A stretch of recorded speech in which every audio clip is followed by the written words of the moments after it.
Hey, grade 8s, Mr. Off here. Welcome to math. You're probably watching this on Monday. If you're watching it later, that's okay too. First thing, there was a math quiz on Thursday. If you haven't done that, you need to do it. You can download it and write right on it and then take a picture of it for me, or you can just look at the screen. There's only 3 questions and a bonus. You can do that if you want, or an extending. So I need that done because I'm starting to mark them. I don't want to mark them until everybody's finished though, and then I'll put an answer key out so you can see how you did. We'll get back to that though later. Today I'm going to continue with a lesson that I introduced on Friday, this surface area of 3D objects. So we're going to focus on a rectangular prism, a triangular prism, and a cylinder. If you haven't watched the introduction to that lesson on Friday, make sure you go back and do that first. Keep things in order. Even if you get some days behind, go back to where you left off and then continue that way, okay? So, we talked about the difference between volume and surface area. Volume of this rectangular prism is the number of cubes. Like think of a sugar cube. That's just about 1 centimeter by 1 centimeter squared. That is a little bit bigger. But think of shapes like that.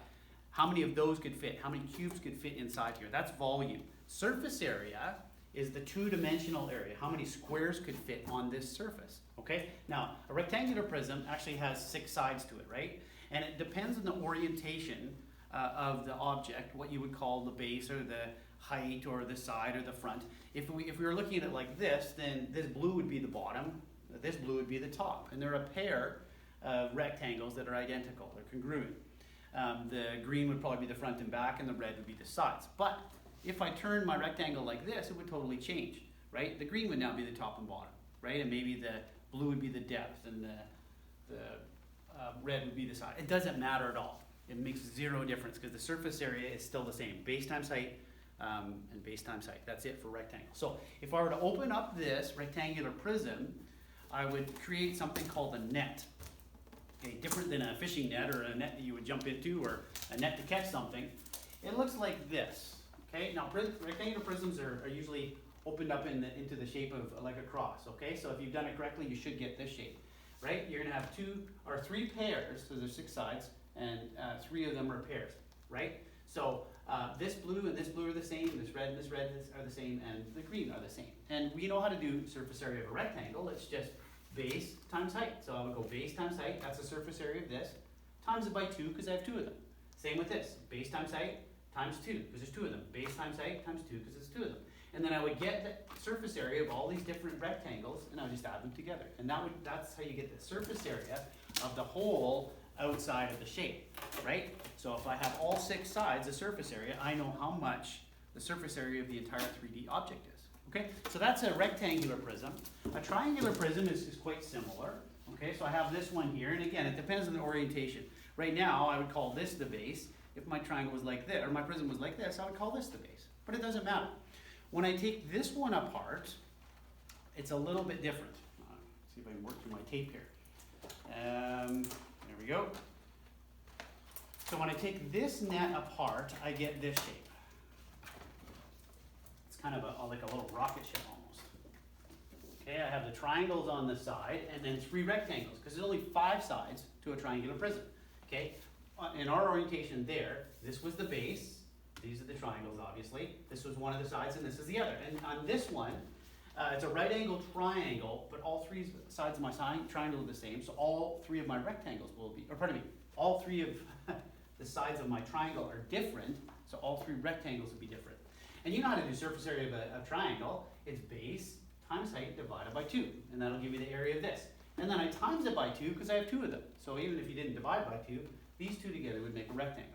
But that's another, if you understood, perfect. If you didn't, don't worry about it. Base times height divided by 2, and then times it by 2 to get 2 of them. And then get the area of this one, and this one.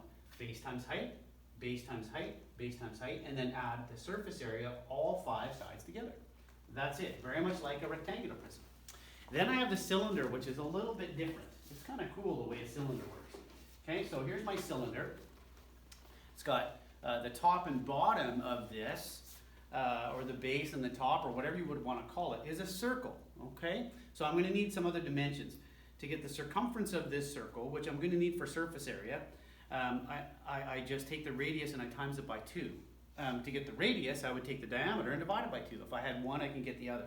And I'm going to need both to get the surface area of this. And this is why. Because this area right here, the distance around, I shouldn't say area, the distance around is called the circumference. It's like perimeter, but perimeter is straight lines and we have a curved line. So the circumference around the circle is going to become the length of this rectangle. And you may be thinking, what rectangle? Well, when I take my shape apart here, okay, I get a net that has a rectangle with 2 circles, okay? So this cylinder, and you think of like a pop can or something, right? When I take it apart, the circumference of that circle becomes the base of this rectangle, right? See it again? So there's my cylinder from the top, okay?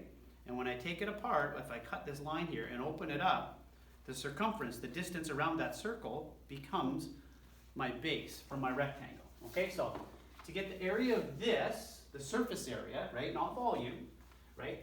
To get the surface area, I would need to do a couple of different calculations. The area of the circle is pi times radius squared. So I need the radius of this, halfway across. So 3.14 times the radius times the radius. But to get the base of this rectangle here, I need the circumference. So circumference is pi times the diameter. So the radius is halfway across, the diameter is all the way across. So to get the dimensions for this rectangle, I need the circumference first, and that will give me this. And then I will just multiply that by however high this cylinder is, okay? So the area of this times 2, because there's 2 circles. And the area of this, I take the circumference and multiply it by the height. And then add all 3 together, and that gives me the surface area of a cylinder. So if you can do those, that's fantastic. If you can't, we're kind of just introducing this idea. We're going to work more on it this week. Like I said before, though, you need to have kind of some of those other previous geometry concepts dialed. You need to know how to do surface area of a square, of a rectangle, of a rhombus, of a triangle, of a circle. You need to know how to do that first.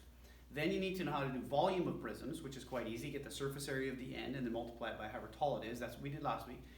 Finally, this is the surface area of 3D shapes. So you need to be able to draw that net and then get the area of each one of those shapes. Okay?